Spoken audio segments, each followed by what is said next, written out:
하나님의 말씀 함께 보겠습니다. 하나님의 말씀은 창세기 27장 1절부터 12절까지의 말씀입니다. 구약성경 38면 혹은 37면에 있는 창세기 27장 1절부터 12절의 말씀입니다. 이 계시의 말씀을 읽을 때 하나님의 음성이 여러분 심령 속에 들려지길 원합니다. 이삭이 나이가 많아 눈이 어두워 잘 보이지 못하더니 맏아들 에서를 불러 이르되 내 아들아 하매 그가 이르되 내가 여기 있나이다 하니 이삭이 이르되 내가 이제 늙어 어느 날 죽을는지 알지 못하니 그런즉 내 기구 곧 화살통과 활을 가지고 들에 가서 나를 위하여 사냥하여 내가 즐기는 별미를 만들어 내게로 가져와서 먹게 하여 내가 죽기 전에 내 마음껏 내게 축복하게 하라. 이삭이 그의 아들 에서에게 말할 때에 리브가가 들었더니 에서가 사냥하려 하여 오려고 들로 나가매 리브가가 그의 아들 야곱에게 말하여 이르되 내 아버지가 형 에서에게 말씀하시는 것을 내가 들으니 이르시기를 나를 위하여 사냥하여 가져다가 별미를 만들어 내가 먹게 하여 죽기 전에 여호와 앞에서 내게 축복하게 하라 하셨으니 그런즉 내 아들아 내 말을 따라 내가 내게 명하는 대로 염소떼에 가서 거기서 좋은 염소 새끼 2마리를 내게로 가져오면 내가 그것으로 내 아버지를 위하여 그가 즐기시는 별미를 만들리니 내가 그것을 내 아버지께 가져다 드려서 그가 죽기 전에 내게 축복하기 위하여 잡수시게 하라. 야곱이 그 어머니 리브가에게 이르되 내 형 에서는 털이 많은 사람이요 나는 매끈매끈한 사람인즉 아버지께서 나를 만지실진데 내가 아버지의 눈에 속이는 자로 보일지라 복은 고사하고 저주를 받을까 하나이다. 아멘. 이것은 하나님의 말씀입니다. 아브라함의 아들 이삭이 나이가 또 많이 들어서 늙어 죽을 때가 가까운 줄 알았습니다. 더욱이 그는 눈이 잘 보이지 않는 그런 노년의 삶을 살게 되었죠. 그러면서 이제 자기가 아버지에게 축복을 받은 것처럼 자기도 아들을 축복하고 죽어야 되겠다 생각을 합니다. 그래서 장자 에서에게 나를 위하여 별미 만들어 오면 내가 먹고 즐거운 마음으로 축복해 줄게 라고 말합니다. 이 일을 알게 된 리브가 즉 이삭의 아내이고 에서와 야곱을 낳은 쌍둥이의 엄마잖아요. 이 리브가가 듣고 야곱에게 이야기합니다. 여차 하니까 아무래도 네가 좀 복을 더 받는 게 낫겠다. 그래서 결국은 남편을 속이고 또 아버지를 속이면서 야곱이 축복을 받게 됩니다. 그 축복이 무엇이간데 아버지를 속여야 하고 또 이 축복을 받은 즉 자기 것을 빼앗아 간 야곱을 보며 에서는 그 동생을 죽이려고까지 했는지 이 내용은 축복의 내용을 가만히 살펴보니까 28장 14절에 창세기 28장 14절에 이렇게 기록합니다. 아브라함에게 허락하신 복을 내게 주시되 너와 함께 네 자손에게도 주사 하나님이 아브라함에게 주신 땅 곧 내가 거리와는 땅을 내가 차지하게 하시기를 원하노라. 아마 이 아브라함 당시에는 제일 중요한 게 땅과 또 사람이었어요. 그러니까 하나님께서 이 아브라함에게 약속하신 땅과 또 자손들 그리고 모든 민족이 너로 말미암아 복을 받겠다. 이러한 것들을 이 아브라함에게 이삭이 복을 받고 이삭이 동일하게 야곱에게 하는 내용이기도 합니다. 이러한 내용이 근거가 되어서 야곱은 이제 나중에 12아들들에게 똑같이 축복하고요. 모세는 이스라엘 백성에게 동일하게 축복하는 것을 성경에서 볼 수 있습니다. 성경이 말하는 축복 혹은 복이라는 말의 헬라어 원어, 히브리어 원어가 바라크입니다. 이 바라크라는 말은 성공, 번영, 또 생산, 장수들의 능력을 부여해 준다 이런 뜻이에요. 그래서 생산의 능력을, 번영의 능력을, 또 성공의 능력을, 장수의 능력을 주시는 것이 복입니다. 하나님은 그의 백성에게 또한 그의 백성과 그들이 살고 있는 땅의 번영 그리고 그들이 땅에서 충만해지기 위한 이 복을 주시기를 원하셨고 그 특별히 아브라함을 불러서서 그에게 복을 주셨고 그를 통해서 많은 사람이 복 받기를 원하셨습니다.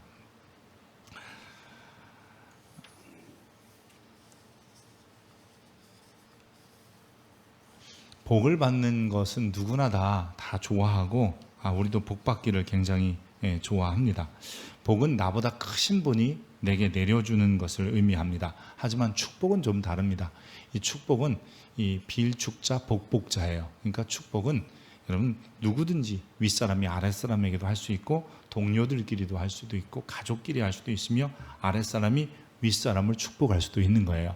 우리가 축복하면 하나님이 복을 주시고 하나님은 복을 주시는 분이고 우리는 축복하는 사람들이라는 것을 기억해야 합니다. 그렇다면 오늘 우리가 서로 한번 축복하는 시간을 가져갔으면 좋겠습니다. 우리 한번 이렇게 축복합니다. 주의 이름으로 축복합니다. 좌우 앞뒤 보시면서 한번 축복해 보겠습니다. 주의 이름으로 축복합니다. 우리가 흔히 말하는 복 받아라 이렇게 지금 얘기한 거예요. 그러면 어떤 복을 받았으면 좋을 건지를 한번 생각해 봅시다. 내 옆에 있는 분이 어떤 복을 받았으면 좋겠는지, 내 가족이 어떤 복을 받았으면 좋겠는지. 그게 장수의 복이면 오래오래 사세요, 이게 축복이고요.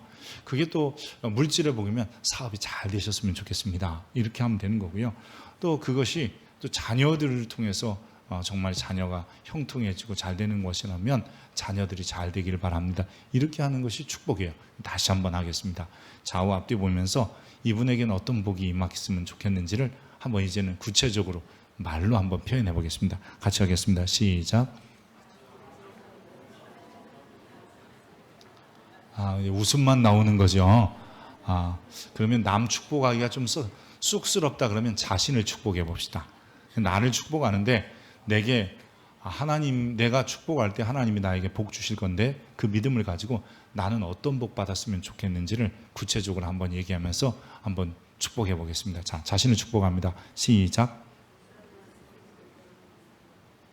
네, 자기를 축복하든 남을 축복하든 여러분 축복할 때 꼭 이렇게 건강의 축복을 받으시기 바랍니다. 누구 보고 받으라는 거예요? 심지어는 자기한테도 건강의 축복을 받으시기 바랍니다 하고 저를 쳐다보면 그러니까 여러분 이런 어떤 복을 빈다는 것은, 축복한다는 것은 하나님이 그 축복을 통해서 우리에게 복 주시겠다, 또 하나님이 복을 주시는 분이다 라는 것이죠. 우리가 하는 축복이 말에만 그치면 부도수표잖아요. 아무리 말해도 아무도 우리의 축복, 우리가 복을 빌었는데 그 복이 임하지 않으면 아무것도 아닙니다. 하지만 우리가 축복을 하든 강복, 즉 복이 임하는 기도를 하든지 간에 그럴 때에 하나님께서 우리의 기도를 들으시고 우리가 축복하는 소리를 들으시고 복을 주실 때 그게 능력이 되는 거고 은혜가 되는 것 아니겠습니까? 그렇다면 우리의 축복이 하나님의 복 주심으로 이어지기 위해서는 여러분 먼저 우리 자신이 복의 근원이 되어야 합니다. 내가 먼저 복 받은 사람이 되어야 이 복을 통해서 다른 사람에게도 복을 주는 것이고, 심지어 성경이 말하는 것처럼 창세기 12장 3절에 이렇게 기록하고 있습니다. 너를 축복하는 자에게는 내가 복을 내리고 너를 저주하는 자에게는 내가 저주하리니 땅의 모든 족속이 너로 말미암아 복을 얻을 것이라 하신지라. 어떻게 보면 소극적으로 이야기가 우리에게 복 받아라 그러면 하나님이 그 소리를 듣고 저 사람에게도 복 주시는 것 같고, 우리에게 손가락질하면 저 사람들에게도 하나님이 그런 일을 주시는 것 같지만, 이걸 좀 적극적으로 보면 너희가 자꾸 축복하면 그 축복의 소리를 하나님이 들으시고 우리를 축복의 통로로 사용하셔서 사람들에게 복을 주시겠다는 거예요. 그러니까 아브라함이 모든 족속이 너로 말미암아 복을 받을 거라고 하는 것은 아브라함의 축복의 통로가 되어서 아브라함이 축복하면 축복이 이루어지고, 또 아브라함을 축복하는 사람에게는 하나님이 동일하게 갚아주신다, 이런 의미가 있는 겁니다. 그런데 여러분, 아브라함이 그렇게 축복의 통로로서 모든 민족이 그를 통해서 복을 받을 수 있는 이유가 12장 2절에 등장합니다. 내가 아브라함 너로 큰 민족을 이루고 내게 복을 주어, 아브라함 너에게 복을 주어 내 이름을 창대하게 하리니 너는 복이 될지라. 그러면 아브라함에게 너 복이다 그런 거예요. 그가 복덩어리잖아요. 그러니까 아브라함이, 여러분, 이 복이기 때문에 그 아브라함을 축복하면 하나님이 축복한다, 이런 어떤 이 부분도 있지만, 다른 말로 아브라함이 축복하면 하나님이 복 주시겠다는 거예요. 여러분, 이런 이 복의 근원이 될 때에 하나님께서는 그 복의 근원에게 은혜를 주시고 그 복의 근원을 통해서 역사해 주시는 겁니다. 아브라함을 축복의 통로로 하나님이 세우시고 이제는 하나님과 아브라함 사이의 약속이 이삭, 즉 자기 아들에게 가고, 또 이삭은 그 축복을 자기 아들인 에서나 야곱에게 주기를 원했고, 이 야곱은 나중에 자기의 12아들들에게 동일하게 축복하고, 이스라엘의 리더가 되고 지도자가 된 모세는 이스라엘 모든 이 백성들을 축복해서 그들 모두를 이 약속의 자녀, 다른 말로 말하면 아브라함의 씨인, 즉 이 축복으로 세우게 되는 겁니다. 그렇게 처음은 아브라함만 복이었는지 모르지만 그 다음에는 여러분 야곱의 12아들을 넘어서 그리고 야곱의 후손들, 즉 이스라엘 모두가 하나님의 이 복의 근원이 된 것이고, 그 이후에 이제 우리에게는 이렇게까지 얘기하십니다. 우리 사도행전 3장 25절 26절 한번 보겠습니다. 너희는 선지자들의 자손이요 또 하나님이 너희 조상과 더불어 세우신 언약의 자손이라.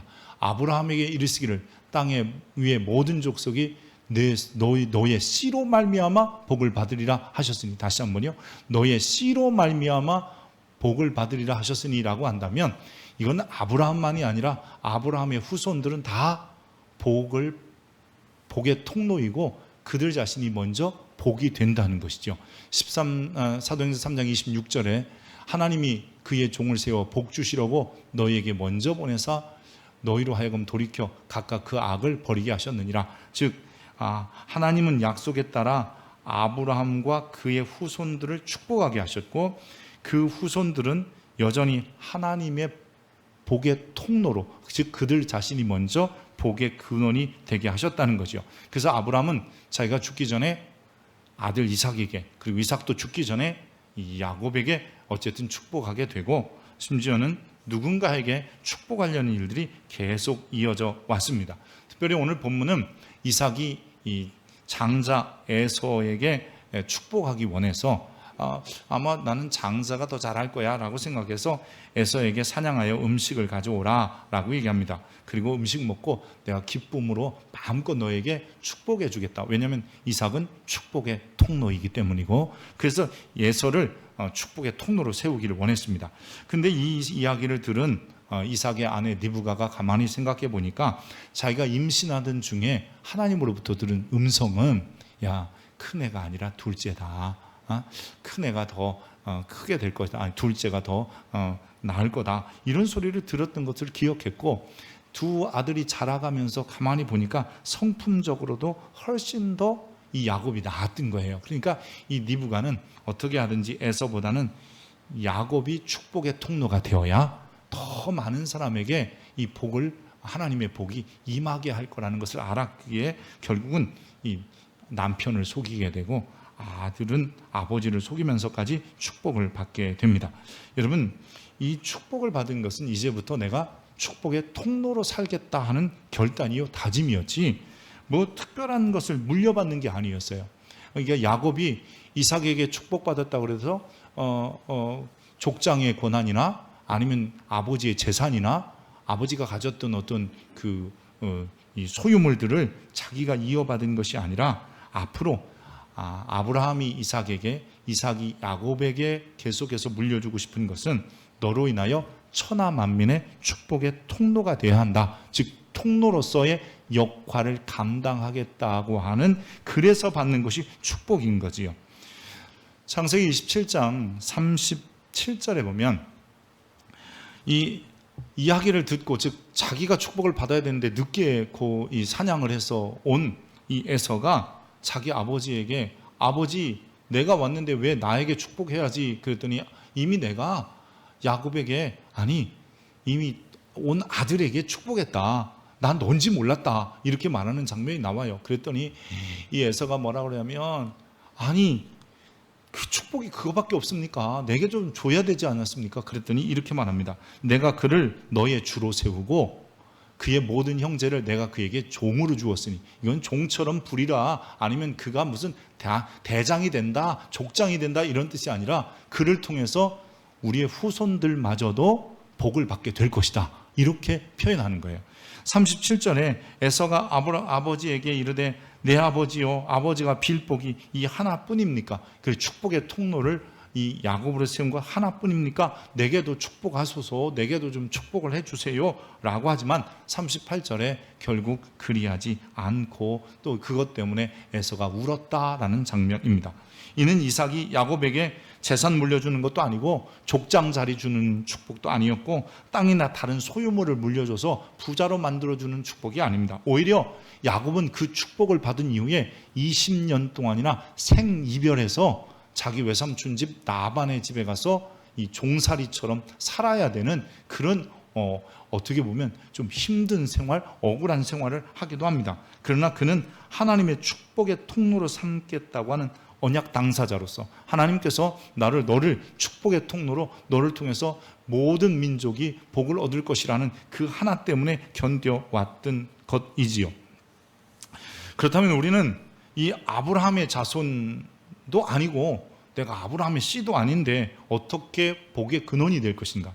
혹은 나는 과연 이 시대에, 그리고 나는 우리가 사는 가족이나 아니면 교회나 그리고 나라나 아니면 내가 다니는 공동체나 사회 속에서 주 복의 통로가 될 수 있는가를 우리는 스스로 고민하지 않을 수 없습니다. 근데 여러분, 우리가 아브라함의 이 후손들로부터 또 때로는 한 사람에게 또한 자녀들에게 그리고 민족에게 주신 그런 복이 과연 즉 복을 만들고 축복의 통로가 될 수 있는 것처럼 나도 그런 사람인가를 돌이켜 보아야 합니다. 그렇지 않으면 별로 이 말씀은 의미가 없는 거지요. 근데 이런 고민과 문제를 해결하기 위하여 세상에 오신 분이 예수 그리스도이십니다. 예수님은 이 땅에 오셔서 누구든지 아브라함의 복을 즉 받고, 즉 복의 근원이 되게 하시고 축복의 통로로 세우신다라고 말씀하고 계십니다. 갈라디아 3장에 보면 이런 말씀이 있습니다. 갈라디아 3장 26절에 너희가 다 믿음으로 말미암아 그리스도 예수 안에서 하나님의 아들이 되었으니 누구든지 그리스도와 합하기 위하여 세례를 받은 자는 그리스도로 옷 입었느니라.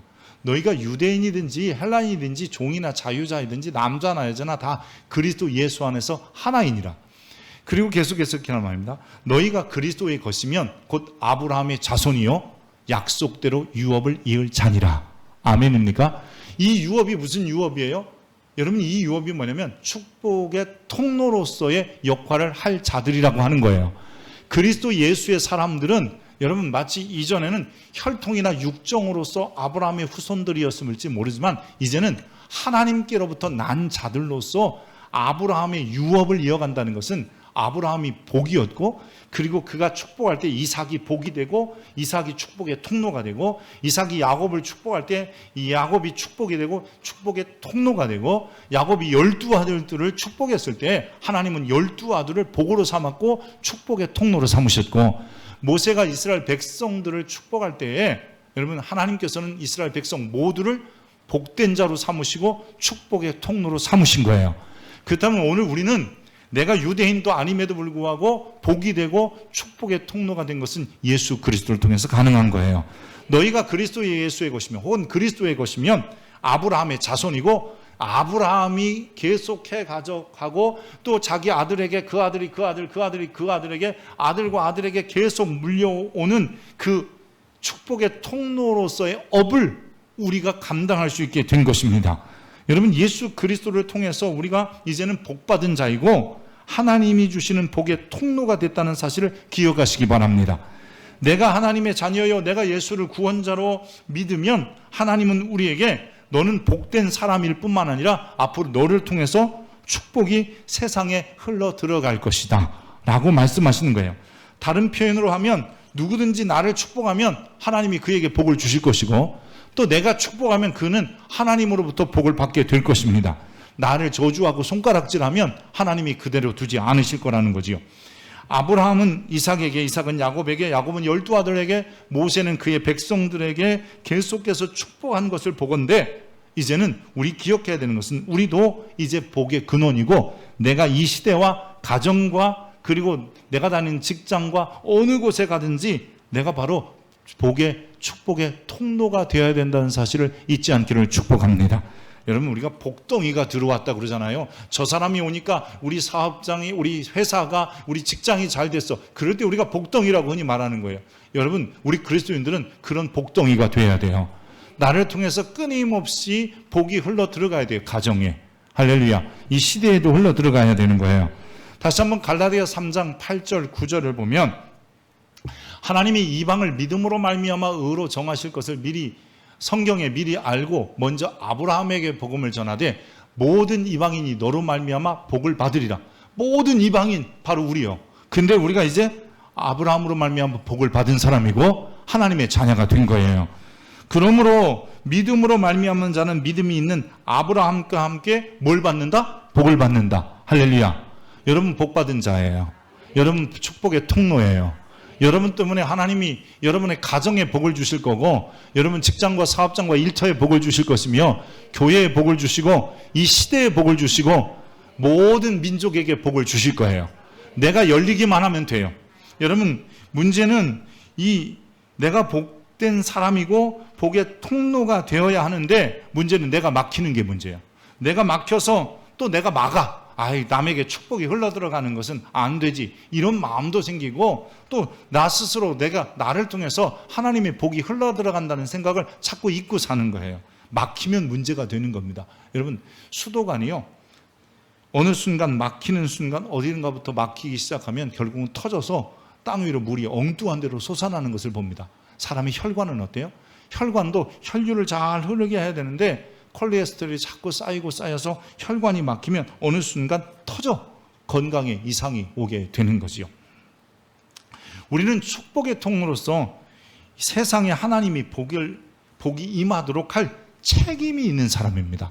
여러분 우리가 복된 사람이잖아요. 그러면 우리를 통해서 하나님의 복이 끊임없이 세상에 흘러 들어가도록 하는 축복의 통로로서의 사명을 다 감당해야 되는 거지요.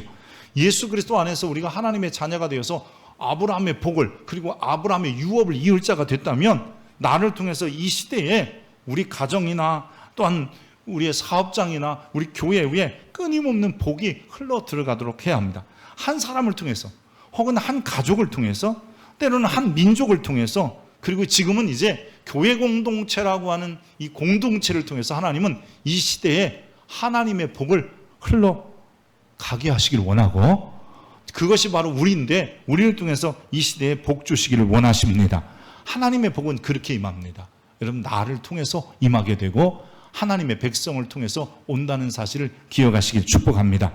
우리 그리스도인들이 복의 통로가 되어 세상에 하나님의 복을 끊임없이 임하게 하기 위해서 여러분 정말 기억하고 생각해야 될 것이 몇 개 있는데 그 중에 하나가 뭐냐면 복을 막는 자가 되지 마십시오. 나를 통해서 이 물이 잘 흘러가고 축복이 흘러가고 뭔가가 흘러 넘쳐야 되는데 우리 스스로 막으면 안 됩니다. 우리가 우리를 축복하는 사람은 축복하고 우리를 저주하는 사람은 하나님이 저주하시겠다고 하지만 가만히 한번 생각해 보십시오. 우리를 축복하는 사람, 참 잘 될 거야, 형통할 거야, 행복할 거야, 지금보다 나중에 나아질 거야, 이런 소리를 우리가 듣잖아요. 칭찬도 해요, 사랑도 하고 격려도 해요. 여러분 이런 복이라는 게 이런 거예요. 사랑이 많으셨으면 좋겠습니다. 그럼 내가 당신을 사랑합니다. 그러면 그 사랑이 그들에게 임해서 또 다른 사람에게 사랑도 받는 거예요. 이왕이면 잘 되고 또 돈도 많이 버시고 사업도 대박 나세요, 부자 되세요. 이런 게 다 축복의 언어들이거든요. 근데 이런 것을 스스로 막을 때가 있는데 그것은 뭐냐면 우리가 축복의 소리를 못 듣고 자꾸 손가락질 당하는 거야. 저주받는 소리를 하는 거지요. 여러분 근데 왜 사람들이 우리에게 손가락질을 하겠어요? 가만히 보세요. 아예 정말 우리의 대적들 원수 같은 사람들이 여러분 손가락질을 할 수는 있어요. 근데 그 사람들을 제외하고 가만히 보면 내가 주변 사람들로부터 손가락질 받는 행동을 하거나 그런 성격의 소유자일 때 그런 거예요. 내가 감정 조절을 제대로 못하고 내 성격이 별로 좋지 않으면 사람들에게 안 좋은 소리를 듣게 되는 그게 저주인 거예요. 저런 사람이 있어서 말이야 문제야 우리 공동체. 이거 바로 저주인 거예요. 그러면 하나님이 그 소리를 들으시고 우리가 복덩이여야 되는데 우리가 막으니까 하나님도 저 사람에게 그래 너도 이 공동체는 필요 없는 사람이야. 여러분 그런 직장을 보십시오. 서로 손가락질하고 그런 가정을 보십시오. 여러분 부모가 축복의 통로가 되면 자녀들에게 자꾸 칭찬할 것이고 자녀들도 우리 엄마 우리 아버지 최고야 이런 소리를 하면 하나님이 그들도 어딘가에서 최고로 만들어 주시는 거예요. 근데 소리가 그렇잖아요. 아이고, 나는 부모를 잘못 만나서. 뭔가 꼬였다는 거잖아요. 그런 부모가 축복의 통로가 아니라 저주의 통로가 되는 거예요. 이거 심각한 거예요. 그렇게 가만히 보면 우리의 감정이나 성격 탓에 좋지 못한 소리를 듣는, 즉 손가락질 받고 저주의 소리를 듣는 거예요. 이러면 축복의 통로로서의 역할을 못하는 거예요. 오히려 저주의 통로가 되는 것이죠. 그런데 그렇게 손가락질 받고 안 좋은 소리 들을 때 신앙인들의 오해가 뭐냐면 이렇게 생각해요. 아, 이거는 마치 예수 믿는 것 때문에 받는 핍박이야. 사람들이 나를 예수 믿는다고 뭐 이런 소리 하는 거예요. 여러분, 그럴까요? 직장에서 나만 교회 다니고 나만 술 안 먹어서 이런 소리를 듣는 거예요. 그럴까요, 여러분? 가만히 보면 그런 것 때문에 문제가 아니더라고요. 오히려 내가 직장에서 늘 예수 믿는다는 핑계로 모임에도 잘 안 가고 늘 지각하고 또 자기 이 역할도 제대로 하지 않아. 나는 교회 가야 되니까, 나는 예수 믿어야 되니까. 여러분, 이게 문제가 아닌데 말이에요. 그러기에 우리 자신을 정말 돌아봐야 되는 거예요. 그래서 세상에 우리를 통해서 흘러 들어가야 될 하나님의 복을 우리가 우리의 성격과 성품과 그릇된 행실로 막으면 안 된다는 거예요.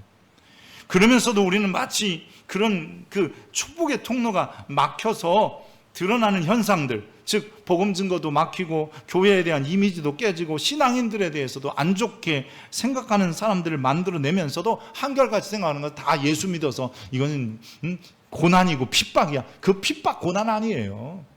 우리가 축복의 통로로서 내가 성격과 인격과 성품과 삶의 어떤 지혜들을 제대로 만들지 못해서 오는 것들임을 기억해야 합니다. 그러면 사회가 힘들어지고요, 가정이 힘들어지는 거예요. 내가 축복의 통로로서 다 하지 못할 때 어려워지게 되는 겁니다.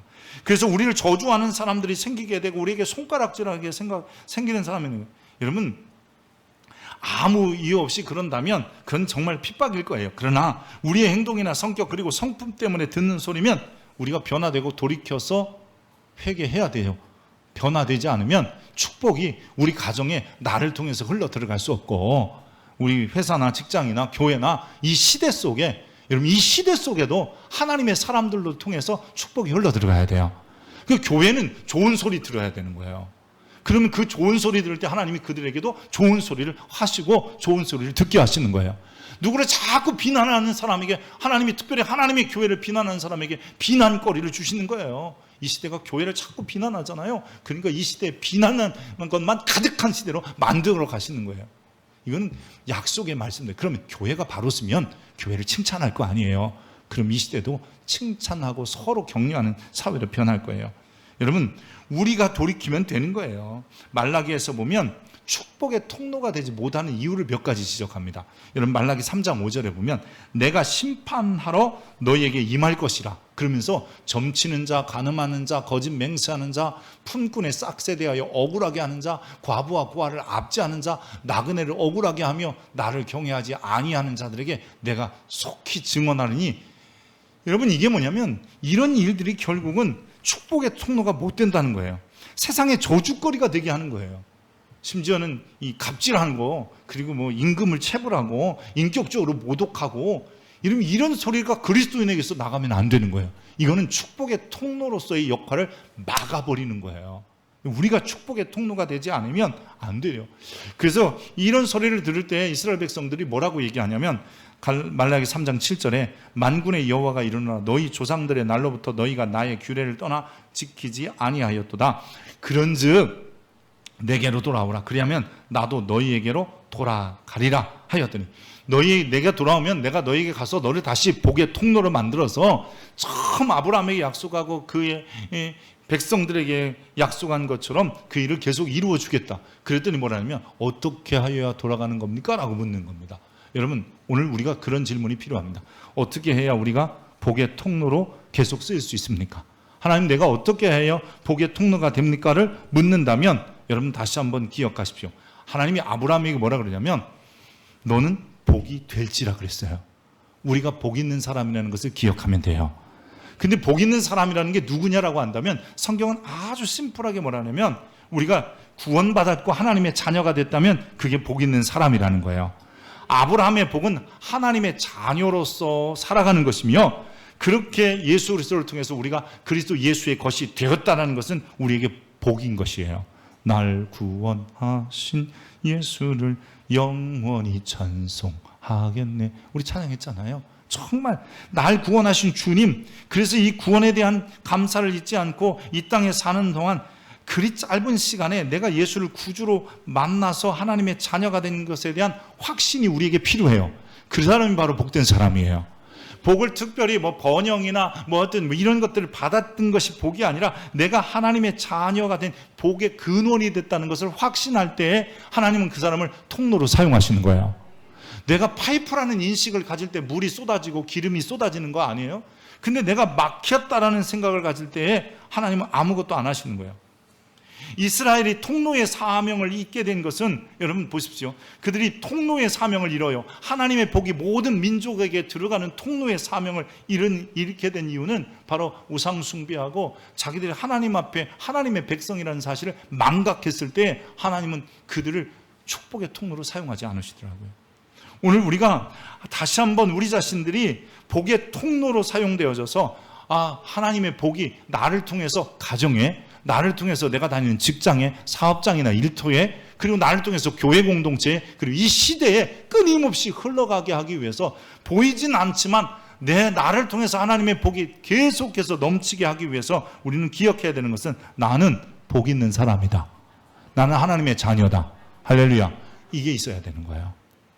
내가 하나님의 자녀라는 확증이 없을 때 나는 통로가 아닙니다. 그날 순간 막히는 거예요. 막혀서 오히려 나는 복은 흘려보내지 못하고 사람들에게 손가락질 당하며, 그래서 결국 나도 망하고 나를 저주하는 사람도 망하게 되는 겁니다.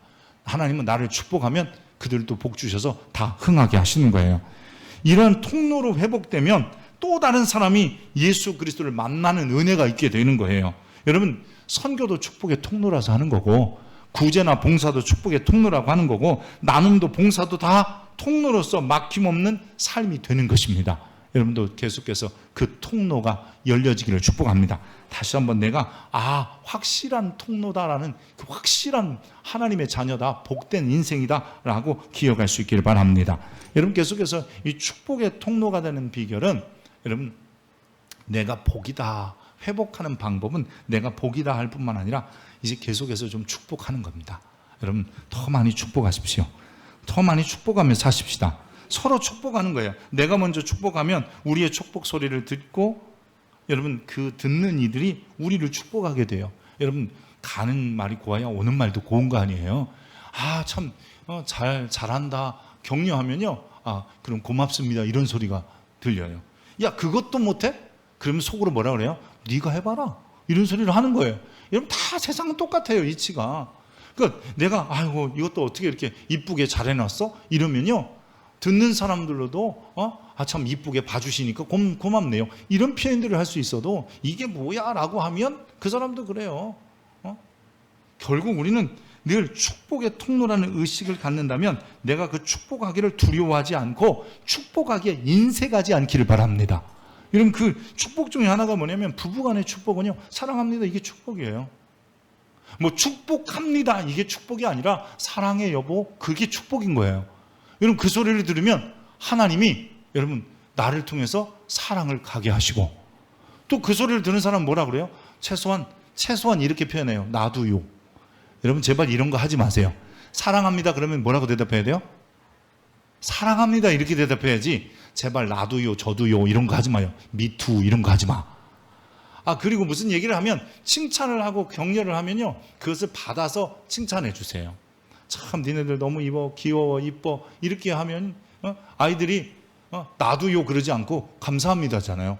받는 방법이 다른 거잖아요. 그러니까 여러분, 형제끼리, 가족끼리, 아니면 부부끼리 칭찬을 아끼지 마세요. 칭찬에 인색하지 마세요.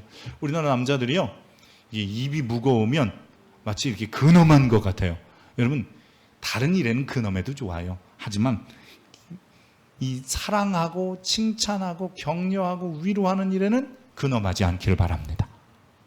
아멘을 안 하네요. 역시 아멘 안 하면 그 신앙이 좋은 것 같아요. 여러분 아멘 안 하는 게 신앙이 좋은 게 아니라 아멘 하는 게 신앙이 좋은 거잖아요. 그러니까 자꾸 축복의 통로라는 것을 인식하고, 그래서 이 축복의 통로라는 인식을, 그 의식을 상실하지 말고, 축복을 두려워하지 말고 인색하지 말고 자꾸 안 하는 거예요. 타인이 잘 되는 거 못 보는 심보는 아니더라도 최소한 관심은 없어. 이 무관심이 여러분 사랑의 반대말이잖아요. 그러지 말고 관심을 갖고 가족이나 성도들, 주변 사람들이 보면 자꾸 복을 빌어주는 거예요. 우리 주일학교 아이들 보면 자꾸 복을 빌어주세요. 야 멋있다, 야 잘생겼다, 야 뭐 이래야지. 야 뭐 꼬질꼬질하냐? 이런 소리 하지 마세요. 너는 왜 남들보다 키가 안 컸냐? 자기 키를 봐. 왜 남들에게 그렇게 말해? 근데 그럴 때, 야, 넌 나중에 클 거야. 너는 키를 작아도 큰 사람이 될 거야. 작은 말기 안 하고 너는 큰 사람이 될 거야. 대단한 사람 될 거야. 이런 게 축복이에요. 잘 되라, 구원받아라, 형통해라, 건강해라, 사업에 성공해라, 부자 되라, 오래 사세요. 할렐루야. 이런 축복의 마음을 아끼면 안 돼요. 퍼주면 퍼줄수록 통로가 열리고요, 작은 통로가 넓어지는 거예요. 하나님이 우리를 통해서 이 시대에 복 주기를 원하는데 우리는 항상 이렇게 말해요. 지겨운 놈의 세상. 그러니까 여러분이 지금 지겹다고 저주하니까 그 저주의 소리를 하나님이 듣고, 내가 내게 들린 대로, 네가 말한 대로, 내게 들린 대로 내가 시행하리니 그러시잖아요. 그러니까 여러분, 우리나라를 보면서 제발 못 살겠다, 이놈의 세상, 이놈의 나라 이러지 말고 좋은 얘기 좀 하십시오. 아멘을 안 하네요. 여러분, 대한민국만큼 살기 좋은 나라가 없어요. 여러분 가정만큼 행복한 가정이 없어요. 우리 교회만큼 좋은 교회가 없어요. 이런 마음을 가져야 가정 안에서도 행복한 소리를 하고, 여러분 우리나라에 살면서 그렇지 않으면 빨리 이민 가요. 왜 살면서 욕해? 그러면 축복의 통로가 아니라 우리가 저주의 통로가 되는 거야. 왜 그 집에서 그렇게 시끄러워? 그럼 나가서 독립을 해. 우리 자녀들이 혹시 자꾸 찡찡거리고 그러면 독립시켜줘요. 뭐 꼭 집어넣어줄 필요 없어요. 가방 하나 싸가지고 발로 차서 내보내면 되는 거야. 아니 그럼 있으면 행복한 소리를 해야지. 여러분 이게 축복의 통로로서 우리가 해야 될 마음들이에요. 심지어는요, 이 바라크라는 말이 성공, 번영, 생산, 장수 등의 능력을 부여해 주시는 건데, 여러분 이 바라크라는 것을 좀 더 생각해 보면 숨은 의미가 하나 있어요. 그게 뭐냐면 무릎을 꿇다예요. 무릎을 꿇다. 그러니까 하나님께서 나를 다시 한번 축복의 통로로 사용하시기 위하여 내가 복인 것을 알고 축복하기를 그냥 계속하는 거예요. 인색하지 말고 축복하고, 더 나아가서는 뭐냐면 무릎을 꿇는 거예요. 다른 말로 말하면 하나님께 복을 더 구하는 거예요. 그럴 때 하나님은 끊임없는 복을 부어주시는 거예요. 세상을 향한 하나님의 축복의 통로가 되어서 내가 무릎 꿇는 시간을 더 많이 가질 때 하나님은 우리 가정에도, 우리 교회에도, 이 사회에도 복을 주시고 이 시대에도 복을 주시는 거예요. 제발 이 시대를 바라보면서 여러분 부정적인 얘기 좀 하지 마세요. 우리나라는 살만한 곳이 못 된다든지, 그 하나님이 들으시고 살만하지 못한 나라로 자꾸 만드시는 거예요. 그 이왕이면 우리는 그냥 이 나라 살만한 동네야, 살만한 곳이야.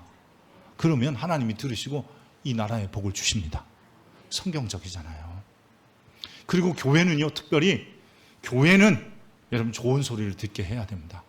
요즘 사회가 복덩어리인 우리 교회에 대해서 뭐라 그러냐면 교회는 다 쓸모없어. 여러분 교회가 쓸모없다는 소리를 세상이 교회에 대해서 할 때 하나님이 그 소리를 듣고 저 사람들도 쓸모없는 사람으로 만드는 거예요. 시대에 쓸모없는 사람, 사회에 쓸모없는 사람.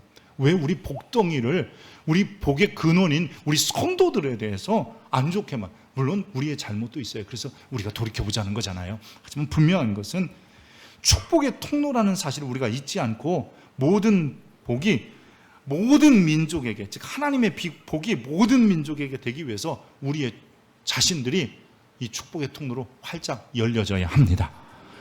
그래야 하나님께서 마치 아브라함, 이삭, 야곱 그리고 12 자손들과 그 온 백성들과 믿음의 사람들을 통해서 이 땅에 복 주시는 일이 이루어지게 되는 것입니다. 우리가 열리지 않으면 이 시대에 대한민국에 사는, 그리고 2023년에 살아가는 우리들이 열리지 않으면 이 시대에 복이 없고, 대한민국에 복이 없고, 우리가 속해 있는 가정에 복이 없고, 사업장과 일터에 복이 없고, 이 시대의 열방과 민족과 세계에 복이 없는 거예요. 우리가 축복하면 하나님이 복 주시는 것을 믿고, 우리를 통해서 하나님이 복 주실 것을 믿고 축복의 통로로서 잘 사십시다. 하나님이 여러분의 가정에 복 주시길 원하고, 건강에 복 주시길 원하고, 자녀들이 잘 되게 하길 원하고, 여러분의 사업장의 일터가 흥왕하고 번영하길 원합니다.